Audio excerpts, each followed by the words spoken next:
So I want to take you back on the next part of the journey to February of last year, so February of 2021. I was on medical leave at the time and obviously had a lot of time to think, and that was when I made the decision in partnership with Nelson, my husband, that for sure I did not want to continue moving up the corporate ladder and continuing to work within a company. I did definitely want to do coaching full time. At the time, part of what I struggled with, and my heart is beating really fast right now, even thinking about it, was when is the right time for me to tell my boss and my employer? Because they were investing at the time a lot of resources behind my development, both their time as well as sending me to trainings and things of that sort to continue to grow me, because they felt I had a future within that organization. And I was super appreciative of that, and I enjoyed that a lot.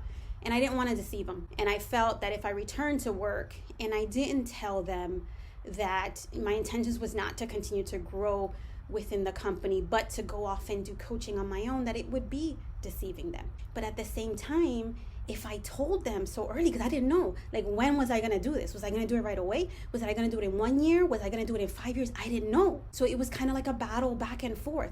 Do I tell them right now? Because I don't want to feel like I'm deceiving them.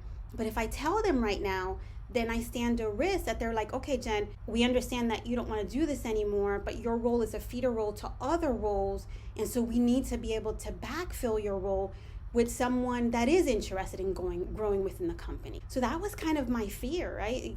What's worse? Not telling them and having to kind of live with that guilt for me, right? Or telling them and taking the risk that they'll say, okay, we'll take this as your 2-week resignation or as your 30-day resignation because we have to backfill you with someone who is interested in growing with the company. So that was kind of the dilemma I was going back and forth with. And at the end of the day, I had to do what felt right for me and what helped me sleep at night. Now, for everybody, it's different because everybody's circumstances are different. But for me, it was Monday when I returned back from work. And already that Monday night, I was having such a hard time sleeping.